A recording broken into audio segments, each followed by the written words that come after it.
Hey yo, what is up guys? Your boy's back with yet my Extreme Rules 2022 review. Man, has it already been a year since my 2021 review? Damn, that thing doesn't even seem that long ago that I did that one. So, let's get into the show.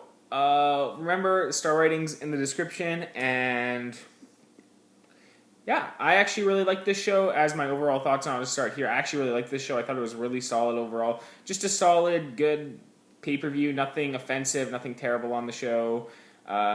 Nothing really too amazingly standout that I would say like this match here is like a match of the year contender. So that's really what I would say about the show. Just a good showing from WWE. I noticed Triple H, he's doing really well in the role now because he like Vince McMahon had the good ideas, but Triple H definitely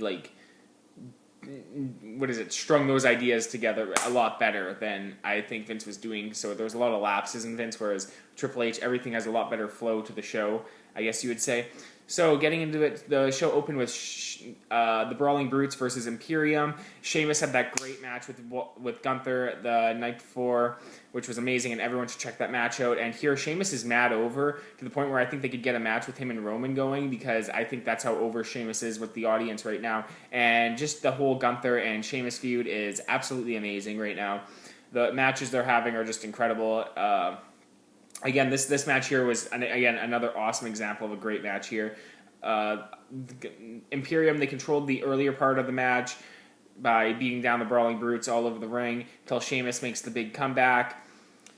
Sheamus, I don't believe, did he pin Walter? I can't remember who he pinned. If he pinned one of the other two, I can't remember Ludwig Kaiser, and I can't remember the other dude's name. Sorry, there's just too many names and too many people coming up for me to really remember it all. So I'll get it eventually. I know that's bad for the review. I should remember their names, but their names just elude me right now. But anyways, this was a really fun opener.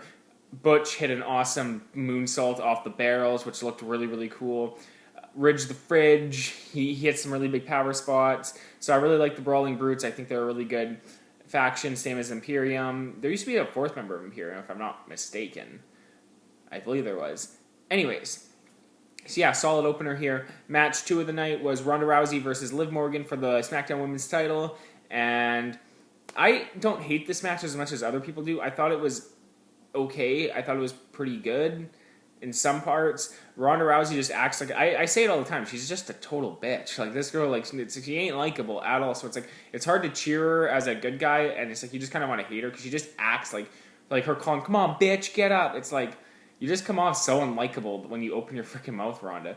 Liv, Liv, she isn't the best women's wrestler on the planet, but she's just so likable and she's so attractive that, I can see why they'd give her the run with the belt. She got really over as like an underdog. So yeah, she had her time to run. I don't know if she'll ever get back to it. I think she will, maybe someday. She's still really young, so yeah. I think the highlight of the match was Liv hitting that senton off the top rope, and Ronda catching her in the submission, and then yeah, Ronda wins back the SmackDown Women's Championship, and then she's just acting like such a douche. So I think heel Ronda Rousey is actually what is going to be coming in the future here. And yeah, Liv Morgan, where does she go from here? Who knows? Maybe if she gets into that feud with Damage Control, or maybe with Alexa Bliss. Who knows? Who knows where they go from here? So it'll be kind of interesting to see what they do with Liv Morgan from here on out. Next up, we have the strap match. And now this strap match, it had a very ruthless aggression feel to it. Like, Scarlett comes out, she's smoking hot. Karrion Kross, they're darker characters, and it's kind of interesting. I don't really get the whole thing, but whatever, they're darker, I guess. But yeah, very ruthless aggression here. Very, edgy type feel to this match.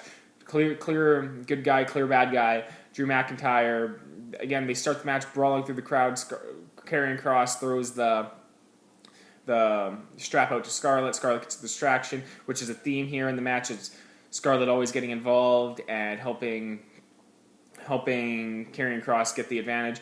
Now, Drew McIntyre, he hurt his shoulder, and there was that whole shoulder segment to the point where oh shit, and then they hit that DDT thing, which hurt the shoulder more on the announce table. So there was a lot of really awesome offense here, and Drew just had an epic comeback at the end here, and he was about to win with the Claymore. Scarlett gets involved, pepper sprays him, and then Karrion Kross gets the win. I like this match. It was just a solid undercard match to build to another match down the road here. I really liked the match. It wasn't great. It was just good, what it needed to be. I really liked this, and I think I like the match, so I'm a huge Drew McIntyre fan, so I won't even deny that.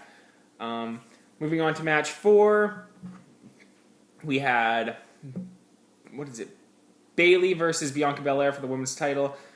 This was a really solid ladder match. There's just so many ladder matches now that it's kind of like it's hard for them to really like stand out. I think they should have just went with the single ladder, similar to Jericho and Benoit from Royal Rumble 2001. I think that would have worked a little better here than having all the ladders around the ring. Whatever, it's not like the biggest deal in the world. I think the highlight of the match was definitely Bayley hitting that elbow drop to Bianca Belair out on the floor, and that just looked really, really brutal. That just sounded so painful. Damage control, they get involved. Bianca Belair, big time baby face, makes the comeback, gets the win. I really don't have a lot to say about this match, which is weird because it's like it was just a really good match, and I don't really like. For me, it wasn't like when it's not a super hype match. I don't have a lot to say about it as much, but yeah, again, this was a really well built feud between the two, and I think it's going to continue down the road here. So I wonder if Bayley's going to get that belt eventually, and they're going to hot potato it into the WrestleMania season here. So yeah, again, a really good ladder match here. Another just solid match on the show. Again, that's kind of the theme of the show. Everything was just really solid. So moving on to the next match. Edge versus Finn Balor in the I-Quit match. Finn Balor had an amazing entrance here. I thought it was just really, really cool. Edge, again, always has a cool entrance. It's Edge. He's one of the best entrances ever. Really sick attire, too, from both guys. Anyways, so they have like their cool figure 4 moment. The match starts off really slow. It's a very storytelling match. They start off kind of wrestling, getting each other in submissions, take the brawl out into the crowd. Every match here, I think, had a brawl in the crowd at some point, pretty much. Anyways, they brawl through the crowd a bit. Edge gets Finn Balor with a hockey stick in the caught between the lips, I guess you could say. And then they eventually brawl back on out to the ring, and they have their little exchange out there, and like they have their really cool like I refuse to quit, I will never quit Finn, and so it's like really like just building the drama in between until we get to the actual. What some people they will like this, other people like. For me, I thought this was a good match. I like them when the matches like have it's just a whole like competitive affair beginning to end rather than having a million people come out, run and get involved, because there's been a lot of that in WWE television for the past just weeks. It's like how many distraction roll-ups and finishes do we have to all these matches? And I've been watching all the shows, and it just has been a lot, and it's been the same thing here. So it was really well done with the ending here of having Rey Mysterio come out, get involved, Dominic Mysterio get involved, like all of the Judgment Day gets involved pretty much, and then it comes with Beth Phoenix getting concertoed and Edge quitting because of that. So yeah, again, masterful storytelling. You just like the Judgment Day just come off like absolute fucking assholes. There's just no other way to describe it. They're just absolute pricks. These guys, so which is awesome because it's like it actually makes you just hate them. And yeah, they're all over Raw. So they're a big part of Raw right now. So Finn has to get the win here. And yeah, so I'll be looking forward to see where they go from here. So I think it's from Raw I watched was AJ Styles is going to be challenging Finn next with the OC, the original club. So that'll be kind of cool to see. And we still got the Rey Mysterio thing going on, and Edge is going to get involved somehow. So are they going to get a 5th member here? Just really cool stuff. So we'll see. Man, I'm pretty sure the Bloodline have to get the War Game spot. The Bloodline have to get the War Game spot. There's no other team that can get that. Anyways. So moving on, main event time. Daniel Cormier, special guest referee. Seth Rollins. Oh, shoot. Oh, that's bad. Seth Rollins versus Matt Riddle in the fight pit match. I've never seen a fight pit match. I've watched parts of those Ken Shamrock Lions Den matches with Owen Hart. I'd have to go back and watch those to really see what those were about. Because that's kind of what this match is inspired part is the Lions Den.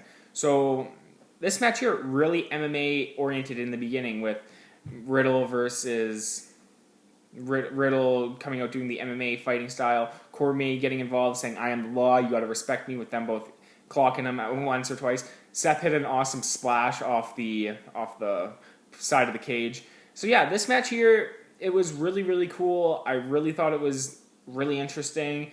And the whole time, I think the reason the crowd wasn't as hot or like into it is because it's not one of those matches where it's like, oh, we're watching because of like we're cheering for a good guy and a bad guy here. It's more of like, what's going to happen, and like we don't really know what to expect from this match, so we're just watching along. So it's a lot more of like a Japanese crowd, whereas you're watching and you're cheering for the big spots, but then there's like the quiet moments where it's like you're just waiting to see what happens next because you don't know what to expect or what to get out of this kind of match. And again, with Seth Rollins, when they fought on the top of the fight pit, which was really cool, and that was also kind of scary because it's like, oh man, one wrong move and they're sliding down there. Then Riddle hits an epic senton. Riddle picks up the W by triangle choking Seth Rollins here. Another just great Seth Rollins match here. I thought this was way better than the Clash of the Castle match. I really, really liked this. I thought this was a really good match. I thought it was good use of Daniel Cormier. I thought he actually added to the match. So overall, I really thought this was a really good show. I liked the Philadelphia setting. It had some really, really dark elements to the show. And yeah, like obviously, like there's kind of like a darker theme with this one. A lot more, like I said, Ruthless Aggression era. Very, very inspired show, it feels like here. So yeah, at the end, we had Bray Wyatt come out and make his big return. I'm actually going to do a video about Bray Wyatt here because I'm going to talk more and more about that in another video. Again, epic return. Great to see Bray Wyatt back, but I actually want to like make a whole other video about Bray Wyatt on Friday here, which I'm going to try and release for it. So yeah, let me know what you guys thought of the show, and yeah, peace out, guys.